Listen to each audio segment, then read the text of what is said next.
Josh Hammer. I'm Ben Weingarten. I'm Will Chamberlain.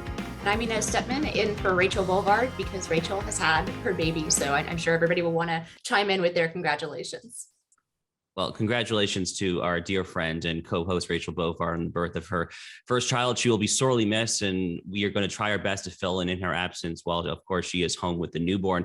But in any event, welcome back to NatCon Squad. This is, of course, where common sense and common good meet. NatCon Squad is produced by the Edmund Burke Foundation, the home for national conservatism. Subscribe now on iTunes, Stitcher, Spotify, YouTube, or wherever you get your podcasts.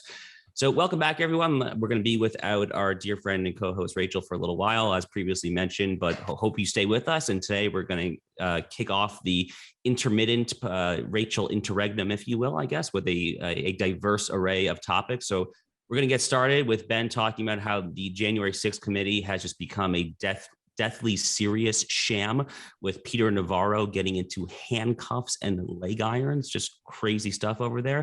Then we're going to kick it over to Will to kind of break down how the Washington Post newsroom is canceling itself over a fairly innocuous retweet from Dave Weigel. Just each story this week is getting crazier, it seems. Inez then we'll talk about the San Francisco District Attorney recall election with noted Hugo Chavez sycophant Chesa Boudin. And I will close us out with tying a bow on a previously discussed story, of course, which is the Ilya Shapiro affair at Georgetown University Law Center. But Ben, it's a crazy week, but why don't we throw it over to you to kick us started? Thanks, Josh. And yeah, we could spend a significant amount of time just talking about the Navarro episode alone. And I wrote a piece on that for the Federalist, comparing Michael Sussman being acquitted and Peter Navarro being shackled and ambushed by FBI agents at the airport. Also, let's note that the Department of Justice recently added charges in an indictment to several Proud Boy members being prosecuted under the whole January 6th dragnet of seditious conspiracy. So Peter Navarro shackled, seditious conspiracy charges from the DOJ right on the eve of these primetime hearings that Democrats continue to bandy about coming this week. And as we found out, we already knew these were going to be kabuki Soviet show trial style hearings, but then we now find out that actually a former ABC News president is going to be the one who's literally producing and stage managing the kabuki this week. And while we understand, we've known this was obviously a one-sided stacked deck, sort of Sussman jury style committee that exists here of all Trump derangement syndrome-addled individuals who obviously loathe and want to destroy their political opposition here. I think that we shouldn't be distracted by the fact that, yes, it is going to be over the top, stage management here, that this is something that we know is being hyped up by people who were pretty much cheering on the summer riots of 2020, but consider January 6th to be on par with the depths of the Civil War and World War II and 9/11. But the ridiculousness of it, in my view, should not distract us from how deathly serious it is. And the reason I believe that the J6 committee is so deathly serious is not just because they've obviously pierced the veil and really destroyed the concept of executive privilege, or the fact that they're putting out criminal referrals that the DOJ is actually pushing forward with, or the fact that they have broken all the congressional rules, that this may well be an illegitimate committee from the start, not just on the basis of the rules, but because it's supposed to have a legislative purpose. And they've kind of ex post tried to make the case they're going to argue their legislative purposes for it by arguing for a whole raft of legislation as a consequence of it. We also know that they want to try to abolish the Electoral College on the basis of what they're going to argue here. But all of that stuff, to me, is something of a distraction from the fact that the central animating narrative here is that MAGA equals terrorist. Donald Trump is essentially an Ayatollah here, or an emir, leading this movement. These were jihadists that stormed the castle on January 6th, and that the rest of us provide aid and comfort to them. And that is really the overarching narrative. But it's not just a crazy narrative, because look at the way that the committee is operating. Essentially, they're treating this as if there were networks of funders, activists, and others who all came together in some great terroristic conspiracy, essentially.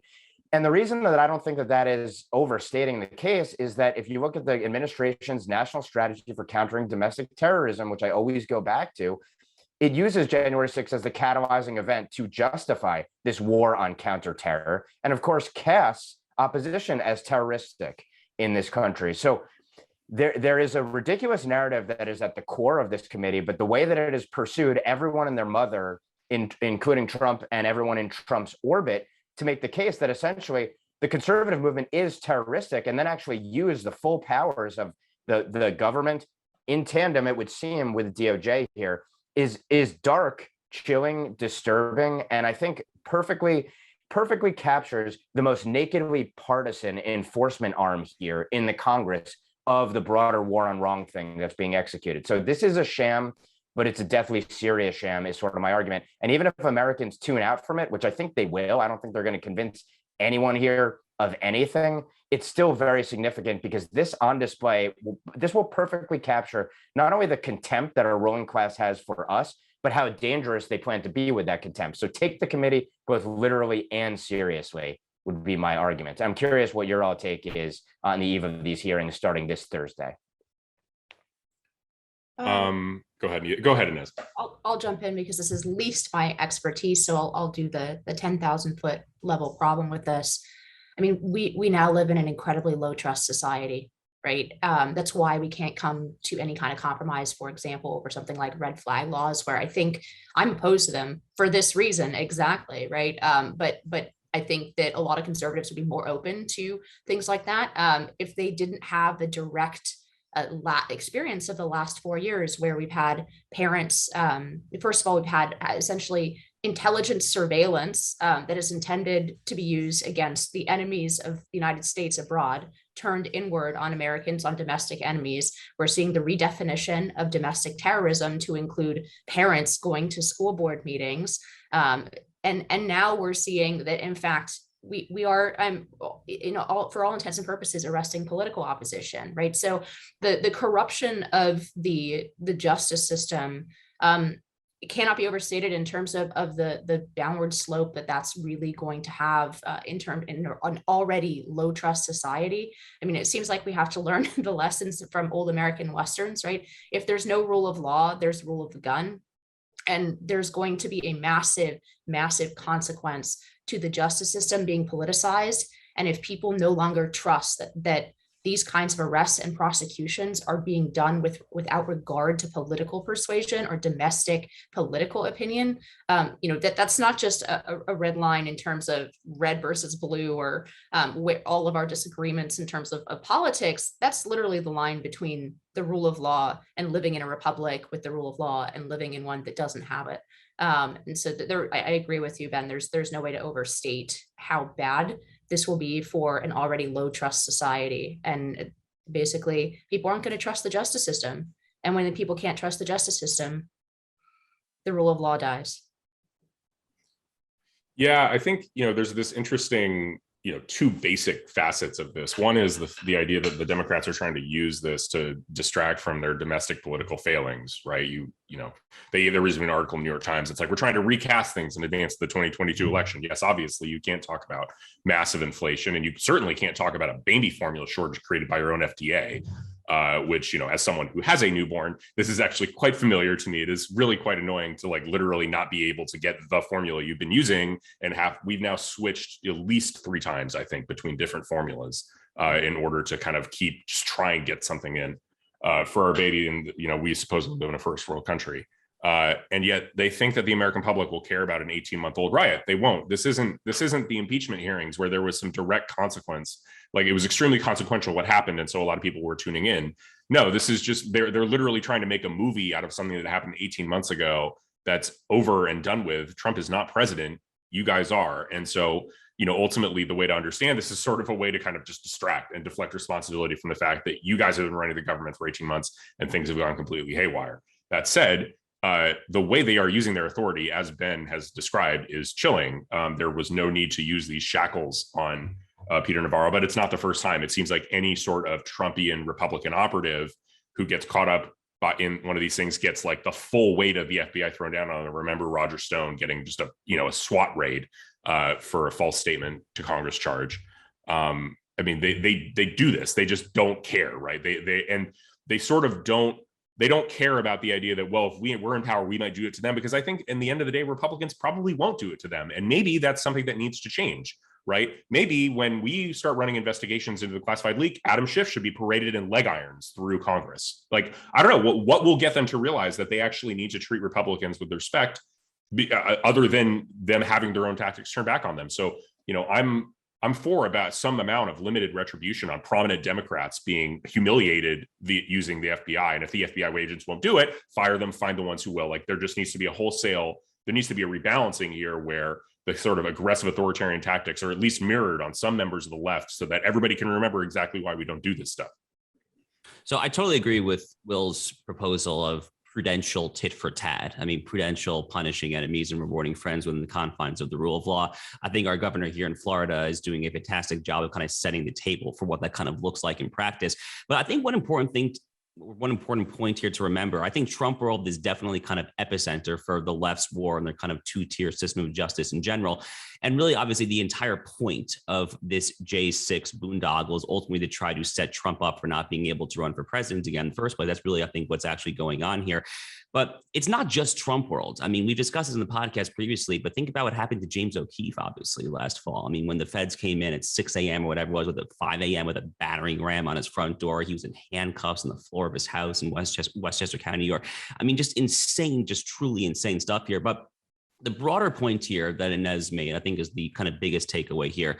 When things like this happen, and Ben had a piece on this, Roger Kimball had an excellent column on this, I thought, for American Greatness. When things like this happen, where Michael Sussman is let off scot-free in a trial in Washington, D.C., where the jury selection pool's like 92 to 95% Democratic voters, where the judge is like a personal friend of Sussman's and Hillary's, or whatever the exact connection that Ben teased out in his excellent Newsweek column for me. When things like that happen in close juxtaposition to Peter Navarro being literally put into handcuffs. Peter Navarro was a pretty high-ranking Trump official, by the way. Okay, he was not like a mid-level kind of deep state minion. This was a pretty high-ranking guy who was honestly like probably one of the most responsible people in the entire administration for reorienting U.S.-China policy, really in a fundamental way for the first time, really since Nixon went to China in 50 years ago.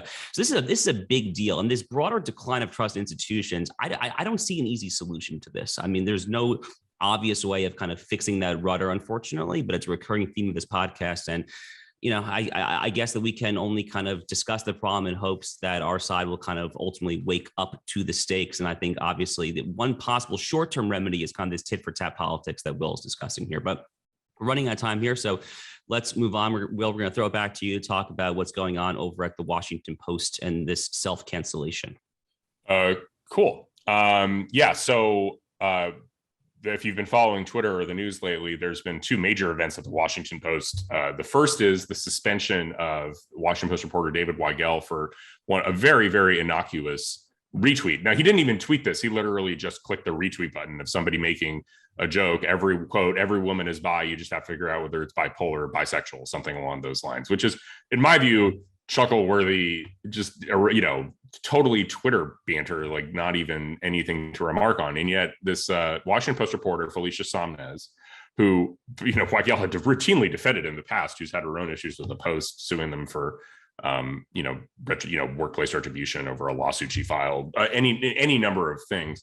And yet basically she didn't just go to him, they work at the same outlet. She could conceivably just talk to him privately, but no, instead she lit him up on Twitter and tagged his bosses, said, how do we tolerate this? And the end result is Weigel is suspended without pay for a month over an innocuous retweet that he literally unretweeted and then apologized for.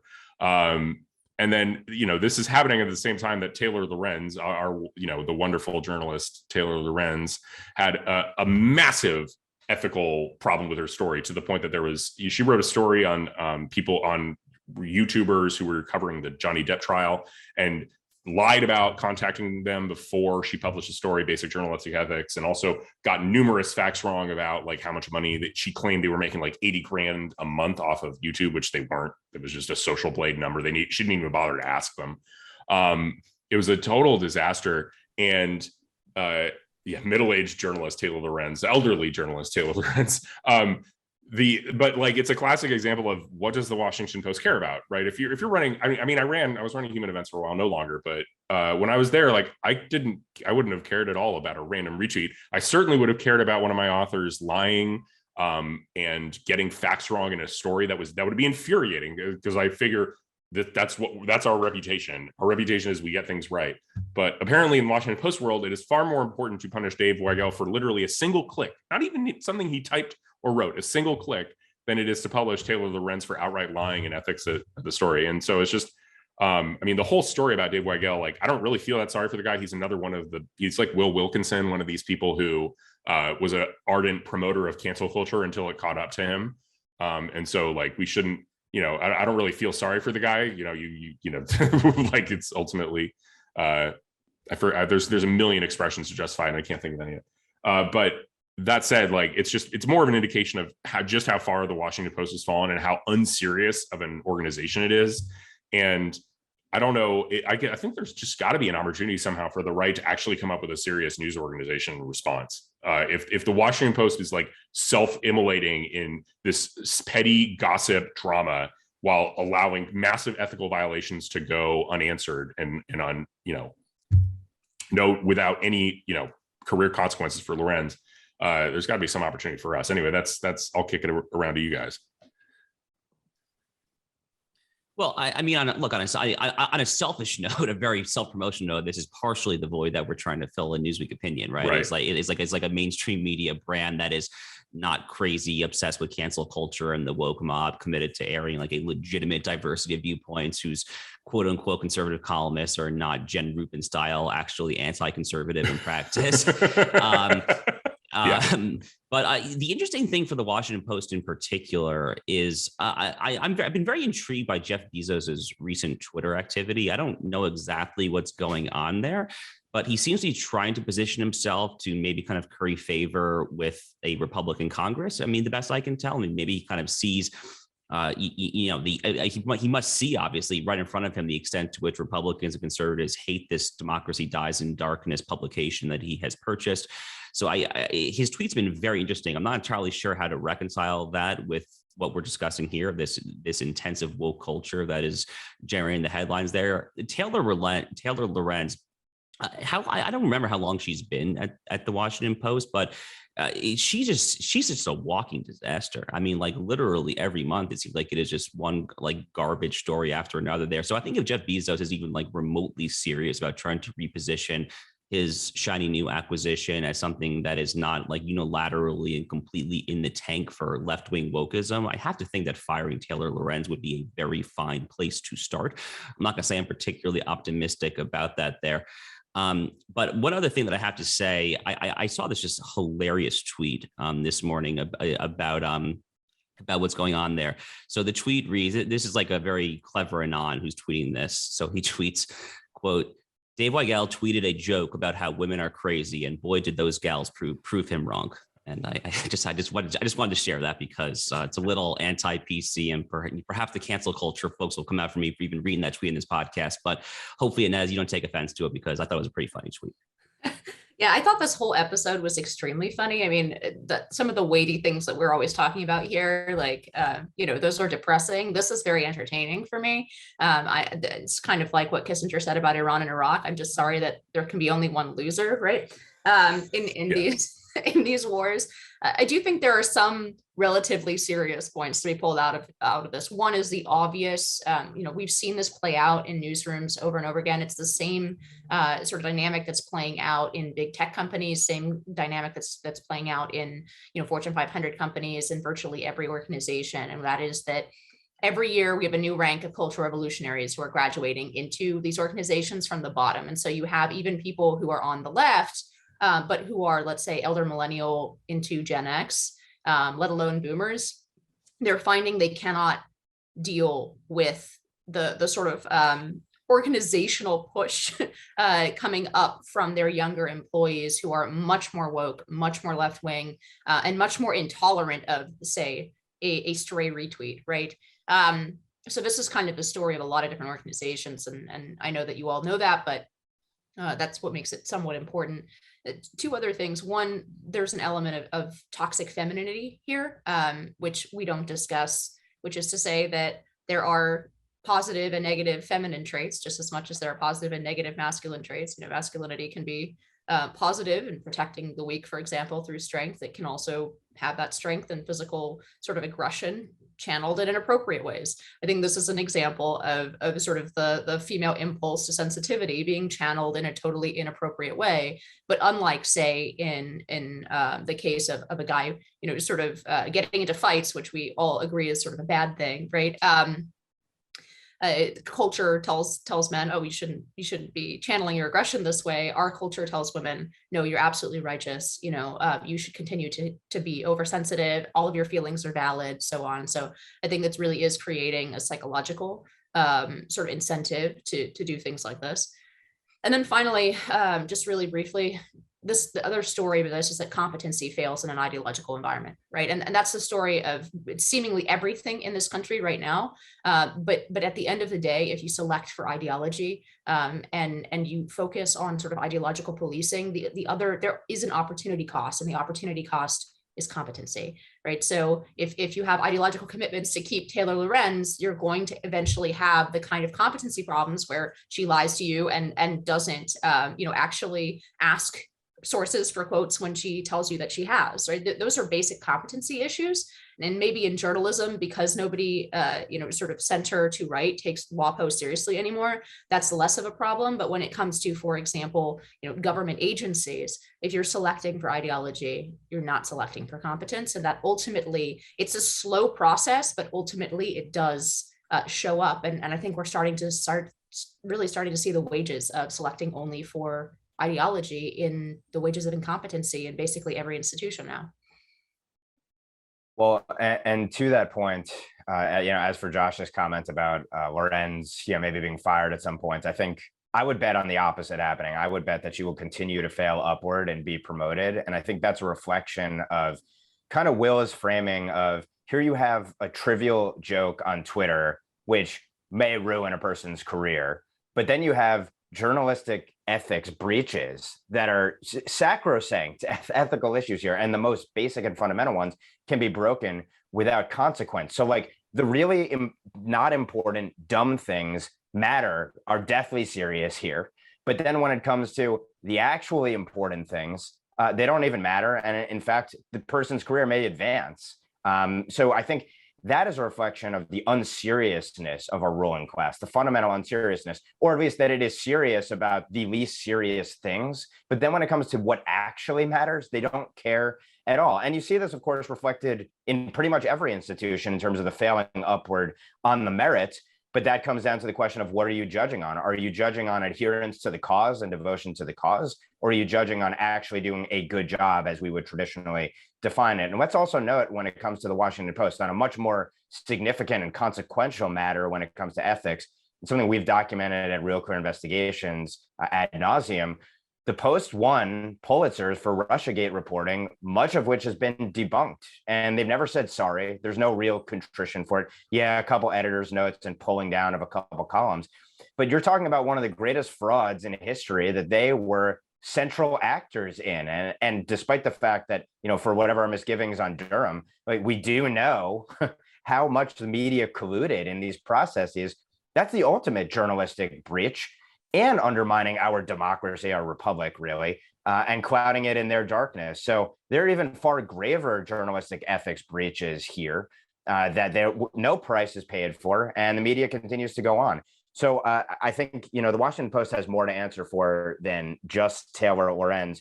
But on the broadest point here, I think we have to let the Mensheviks and Bolsheviks, let nature run its course, and let them kind of kill each other within these institutions. But I think that the younger woke inmates are going to continue to run all of these asylums going forward. So speaking of woke people running the asylum, that's actually a perfect transition to Inez talking about what's happening in San Francisco with Chesa Boudin right now. Yeah, so there's this recall election, and we're having this discussion on Tuesday as this recall election is going on. So we don't know what the outcome is yet, whether or not the DA in San Francisco will actually be recalled. But I think it's fair to say that even if he survives, which right now polls are basically 50-50 and they're not looking good for him, but even if he survives, the fact that it's so close, even in San Francisco, in the flagship progressive city of the United States, I think it shows how incredibly fed up people are with the rise in crime. Because in San Francisco, used to be an incredibly safe city. I grew up just south of there. I spent a lot of my sort of childhood and teenage years wandering around. It was in fact 20 years possible 20 years ago to wander around in the Tenderloin as a 14-year-old girl. And that was actually a fairly safe activity. But even as much as 5 years ago, it was a reasonable activity. And it really shows that there are, in the end of the day, consequences to this, once again, this abandonment of the rule of law, right? We talked about it with regard to political prosecutions. Now we have to talk about it with regard to political unprosecutions, failing to prosecute politically, which is really what has happened in San Francisco. It's what the DA in Manhattan, Alvin Bragg, is trying to do in New York. One of the big differences is just that in New York, the NYPD is still like a very serious force in the city, and that there are other jurisdictions that can kind of prosecute around the DA in Manhattan. So there's not as immediate an impact in New York, but it just goes to show how frustrated people are with these quality of life issues. I think it's going to be a huge part of the tsunami that's coming for Democrats in November. And just finally, 2 points. One, there was this New York Magazine piece that tried to blame this on Republicans, talking about this DA election, tried to blame this somehow on Republicans, the premise of which seems to be that you cannot be both wealthy and left-wing. Which is just really an incredible deflection to the problems of quality of life, of crime. Homicide is up in San Francisco, property crime is up, serious assault is up. Everything that that makes it possible for somebody to live and walk down the street and go to their local bodega and actually enjoy life in the city is massively hampered by this failure and refusal for the DAs to do their jobs, the police to actually to allow the police to do their jobs in terms of arresting criminals. And so finally, great cities matter. I know this is an unpopular point for the right. I think the right is sort of anti-urban, and always there's something natural in that. It has kind of always been part of not only American politics, but politics in many, many countries have this sort of country party, city party dynamic. But having flagship cities in the United States matters. I mean, New York City is actually, like it or not, is what a lot of people around the world associate with the United States of America. We have millions and millions and millions of people who, for example, do not support the kind of crazy policies that are happening in the city. And it will not be good for America if we return to the 1970s, where most of our great cities go into a death spiral because everybody who can gets out. That won't be good for the country, even for folks who are in suburban or rural areas. It really does matter. So it really does matter. I obviously agree with that. And we'll see what happens in the recall election. Obviously, we are recording this on a Tuesday, but whether it's Boudin in San Francisco, whether it's Gascon in Los Angeles, whether it's Alvin Bragg in New York, big Democratic cities far too often seem to have these so-called anti-prosecution prosecutors, these district attorneys who are fundamentally committed to not enforcing the rule of law. And if you think that that is an oxymoronic or like a paradoxical platform for a purported law enforcement officer to run on, you would not be wrong for thinking so. It is a truly crazy thing.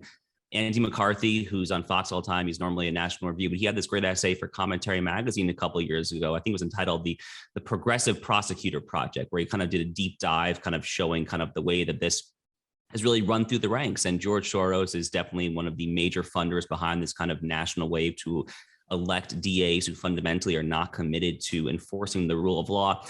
Because I guess 3 of the 4 of us on here are technically lawyers. So like the legal term that like you sometimes hear when people on the left defend what's happening in these cities is prosecutorial discretion.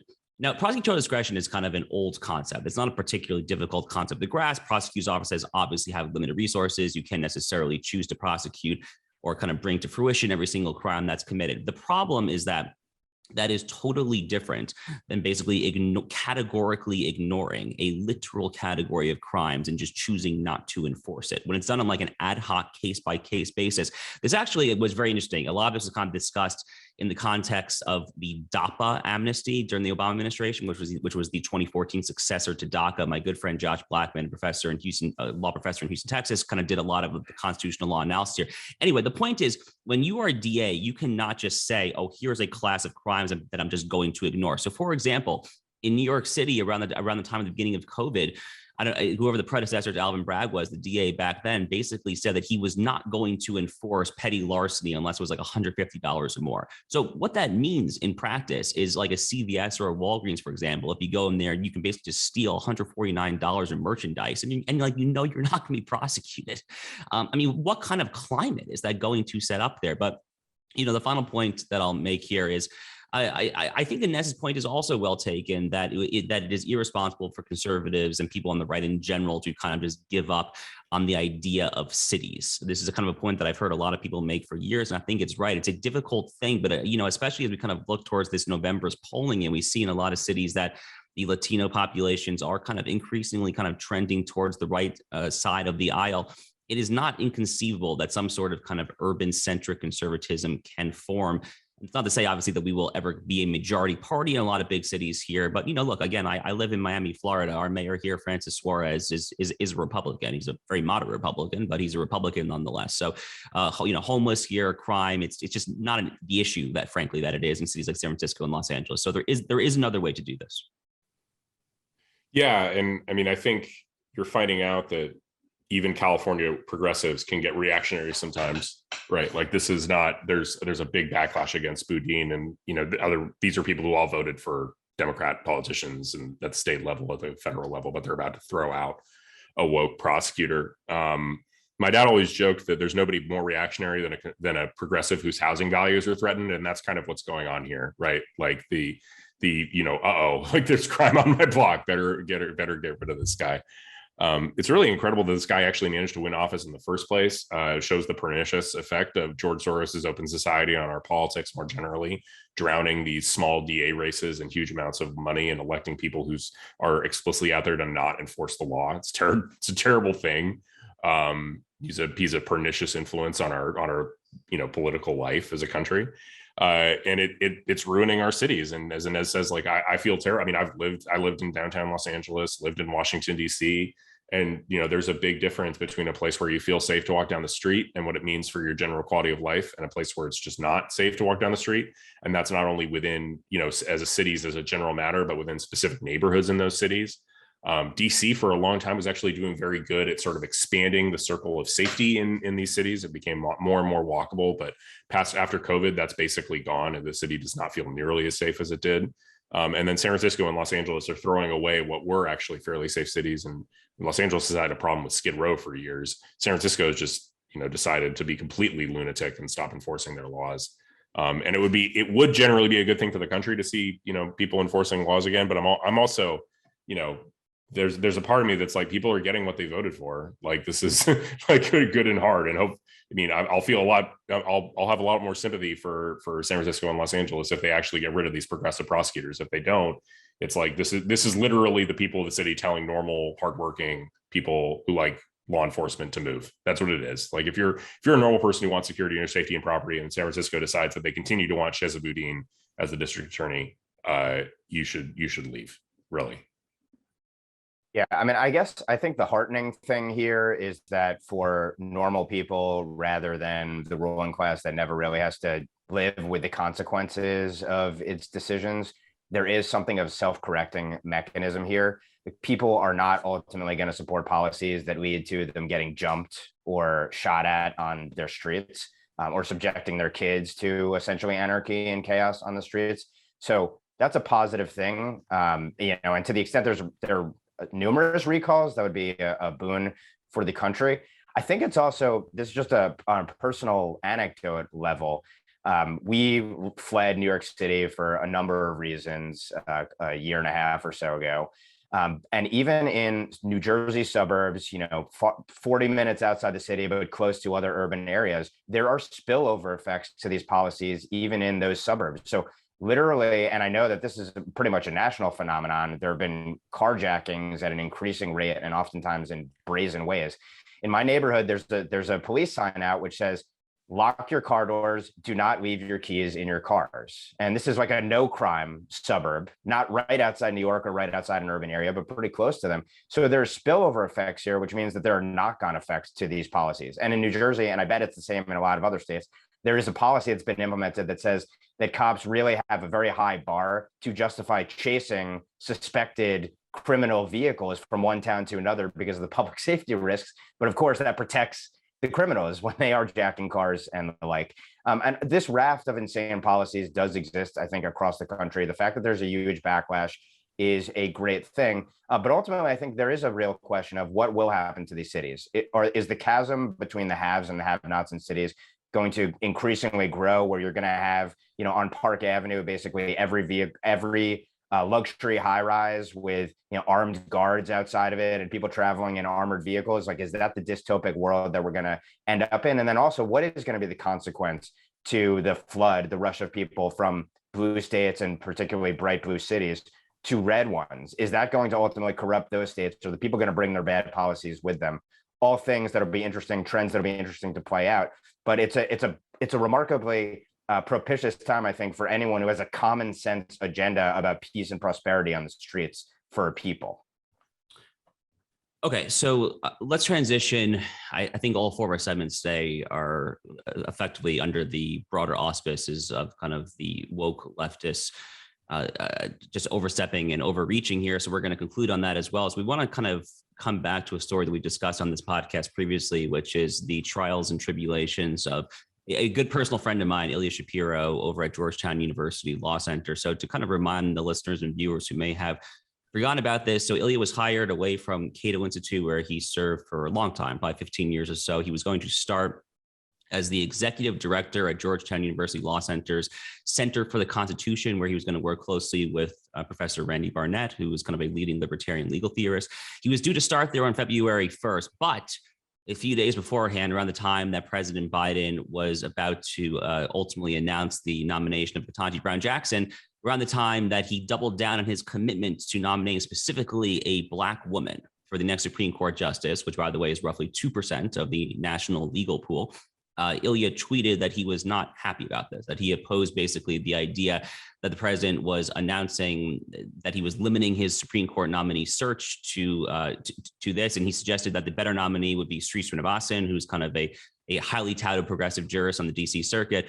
And he phrased his tweet in perhaps a less than ideal manner. It was up for, I think, less than an hour before he deleted it. In any event, the wokesters do what they do. People like Mark Joseph Stern, Ian Millhiser kind of sicked the entirety of kind of the left-wing Twitter apparatus, vicious mob onto him. The exact way he phrased it was the way that Ilya phrased it was he said that Sri Srinivasan would be better than a, quote, lesser Black woman. So you really have to be a bad faith actor here, I think, to kind of look at what he said and think that this man did anything wrong whatsoever. Frankly, according to reputable polling, ABC News had a poll, I think it was like 76% of Americans, something like that, agreed with the point that he was making, that Joe Biden should not limit his search for the next nominee to specifically a Black woman. So the dean of the law school, Bill Traynor, kind of sends out a memo back in early February, says how terrible this is. Ilya is going to be on paid administrative leave. They have this 4-month sham investigation that ultimately concluded last month, where they let him off on a jurisdictional technicality. After 4 months, they noted that the tweet in question was sent before he was actually a Georgetown employee. So this was it was the Office of Institutional Diversity, Equity, and Affirmative Action, which I just can't help but smile as I read it, because it is just so crazy. And that we have diversity kind of offices on universities that are named this level of kind of Orwellian nature at this point. So he was let off on a jurisdictional technicality. He celebrated that in a Wall Street Journal op-ed. But then earlier this week, in a separate Wall Street Journal op-ed, he announced that he was actually resigning from Georgetown Law School, and he has kind of a lengthy letter to the dean of the law school, Dean Traynor, that he has tweeted out and made public, explaining why he is doing so. It's a very well-written letter. I would encourage the listeners and viewers to check it out for themselves. He cites 4 reasons for doing so. The overall thrust of the letter and the point he is making is that due to the dean's action, due to Dean Trainor's actions and the way that he has just completely mollycoddled the woke mob, that he has completely mollycoddled all the left-wing activist students there and repeatedly condemned his allegedly quote unquote offensive behavior, his demeaning comments and things that what Ilya says is that the dean has basically just set him up to be ultimately canceled when there is not a so-called jurisdictional technicality, when he actually is an employee. And the next time that he just offends progressive orthodoxy, whether it's, whether he's teaching Roe versus Wade in 14th Amendment constitutional law, whether he's discussing the impending affirmative action lawsuits at Harvard and University of North Carolina that will be argued next Supreme Court term, no matter what it is, he basically says, and I think he's accurate to say this, I think he is right, that the dean has set him up for failure, so he'd rather go out on his own terms. Just one other final point that I'll make before throwing it up in here. I think one interesting part of Ilya's letter, he compares the fairly anodyne tweet that he had with other tweets that law professors have had at Georgetown who were not canceled, who did not have the sham investigation, but by which the dean of the law school just appealed to Georgetown's free speech protection policy for protection. So here's in 2018, Professor Carol Christine Fair. This is during Brett Kavanaugh's confirmation process. Professor Fair tweets, quote, "Look at this chorus of entitled white men justifying a serial rapist's arrogated entitlement. All of them deserve miserable deaths while feminists laugh as they take their last gasps. Bonus, we castrate their corpses and feed them to swine? Yes." There were a few other examples, but that tweet apparently was protected under Georgetown's free speech protection policy. Look, God willing, Ilya will land on his own 2 feet. But this is just another kind of sordid affair. It's yet the latest example of the woke mob. And I think as if we needed another example that the universities are fundamentally just not salvageable, we need to burn the entire thing to the ground. I think this just kind of drives that point home yet again. But I'll open it up at that point. Yeah, I'll start since this is my alma mater. I am so I'm really incredibly disappointed in all of these people, Dean Trainor, Mitch Balin, like the way that the administration of Georgetown Law handled this was a complete joke. Ensures that, if I was even remotely inclined to ever donate to my alma mater, I certainly would not now. Their treatment of Ilya Shapiro is embarrassing. I think Ilya made the right decision. It's pretty abundantly clear that as he put it, they had created a hostile work environment for him by essentially saying the moment somebody else takes offense to anything you say, we're going to have a whole investigation of you. You shouldn't have to work under these circumstances. I remember, I think I had an argument with Randy Barnett over this, who I never took a class with, but, he's a Georgetown law professor. And, I was one of the people who I did very well at Georgetown and conceivably could have thought about law professor as a future career. But the moment I even thought about it, I'm like, no, I'm a conservative. That's not, I didn't even see it as a live option to consider going into legal academia, even though I didn't enjoy working in big law. And, he argued, it's like, no, you can find a place here, blah, blah, blah. Well, it's like, actually, no, this is exactly the point of why conservatives generally should not be looking to work in legal academia. It's a hornet's, it's a viper's nest of people who hate you, and colleagues who are trying to get you fired and have your life ruined all the time. I think one of the things that connects all of this, the Washington Post, look at what you have to go through if you're employed there, what you have to go through if you're employed at Georgetown Law. We are so much freer, even if we're not as well compensated or in as prestigious positions. We're so much freer working in the conservative ecosystem because you can actually say what you think and not worry about losing your job and losing your livelihood. You don't have to worry about leftist censors ruining your life.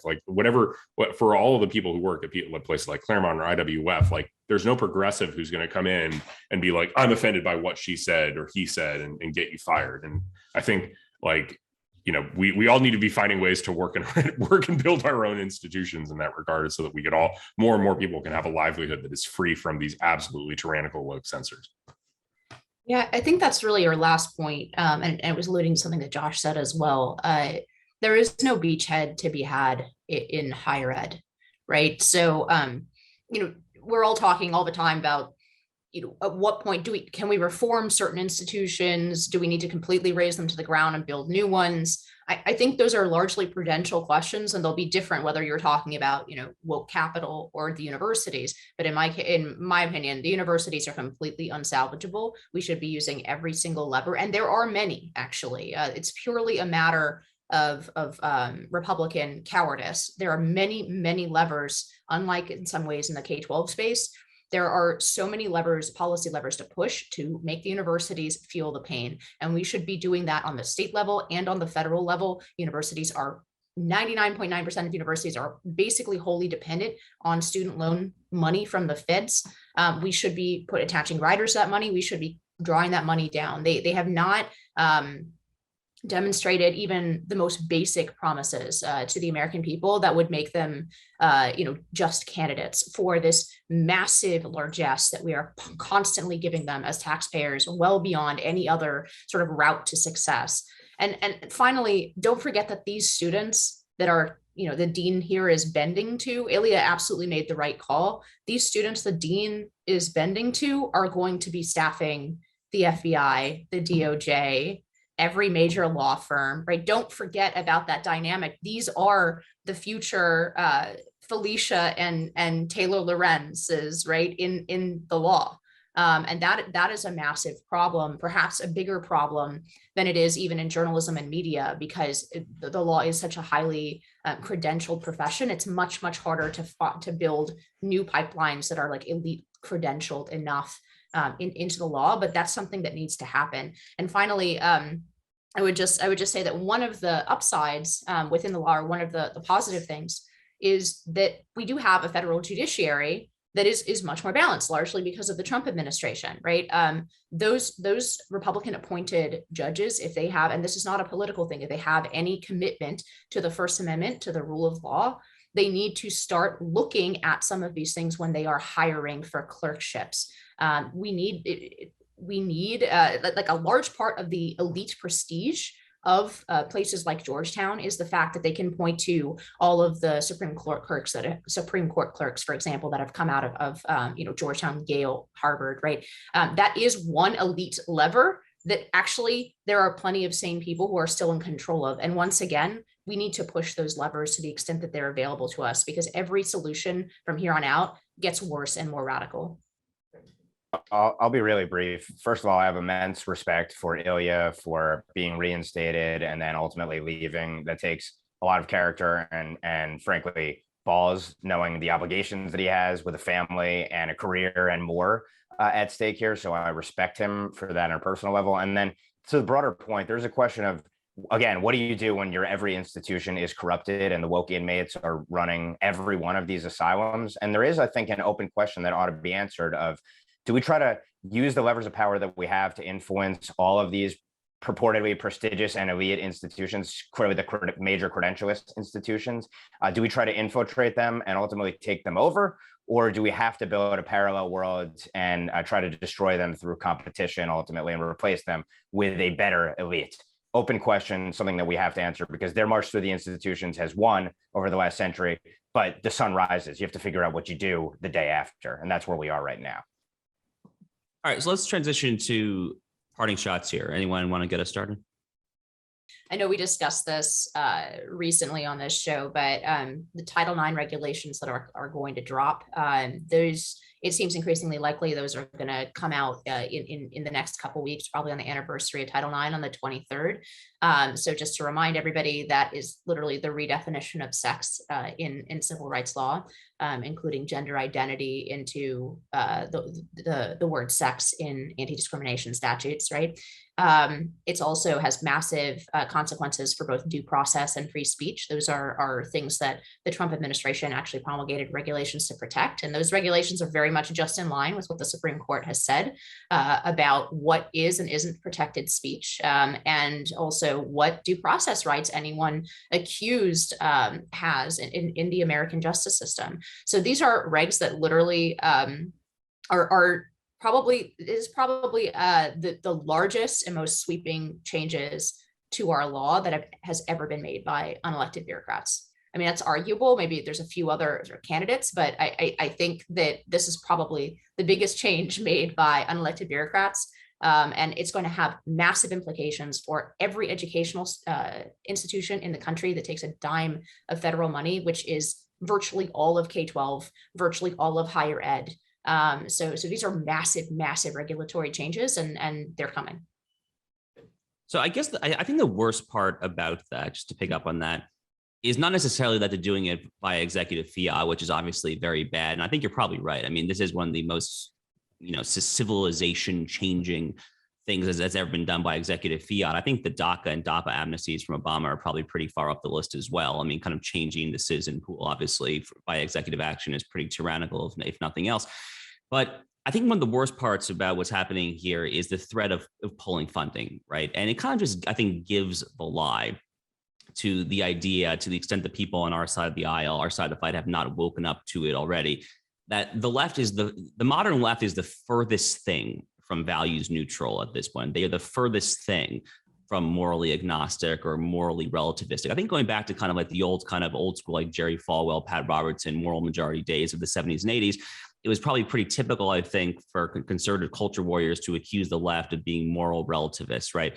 They are literally the opposite of that. They are the complete opposite of that in the year 2022. They are not amoral in the least. They are profoundly immoral, but they are not amoral.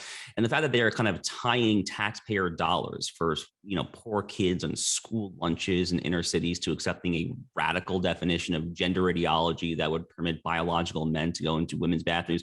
They know exactly what it is that they stand for, and they know exactly how to use the levers of the state to effectuate that kind of change. I mean, it's fairly Orwellian change on the substance, but they know how to use the levers of the state, to use statecraft to implement that change on a sweeping scale. The question remains, of course, whether folks on our side are going to wake up and kind of assert their own vision, be willing to use a similar array of tools that the left uses to impose their own dystopian vision. Yeah, I have a random parting shot. This is something that I thought about when we were talking about the Washington Post again. It's perhaps Jeff Bezos actually we should actually be rooting for Jeff Bezos to take more of a firm hand over the Washington Post operations as a general matter. You look at what Elon has. I think a lot of the billionaires, even if they're Silicon Valley types, some of them are really kind of, I think, secret. A lot of them are moving to the right. I think they don't like a lot of them don't really like wokeism, the guys who are running these companies. And so I wouldn't be surprised that if Jeff Bezos decided, hey, this has all been good and fun, letting the Washington Post have editorial independence for me, but I think those days are over. If you guys can't punish somebody like Taylor Lorenz, then clearly, I need to step in here. And, what would the Washington Post look like if Jeff Bezos was actively running it in the way he saw fit, right? That would, I think it'd look a lot better for the right than it does now. It wouldn't be great. Obviously, Jeff's priorities don't align with all of ours, but it would. I think it would be better. And I mean, it kind of connects to a broader theme that there's, there are no it's hard. Maybe it's hard to compete with all these institutions, and we can't get a beachhead, but maybe billionaire takeovers are the answer if we can get some friendly billionaires on our side. I don't know. That was the thought that occurred to me, and I wonder if we could, maybe another time explore it a little more. I'll also come from a completely random and sort of inexplicable direction here, but just because it's a prominent news story of late, and it's kind of remarkable to me that it is a prominent news story. I'm a baseball fanatic. Baseball, like every other American institution, has been corrupted by politics to the nth degree. We saw, for example, recently, San Francisco Giants manager not standing for the national anthem after what transpired in Uvalde. Probably, I assume the San Francisco Giants fans probably agree with him in that measure that he took.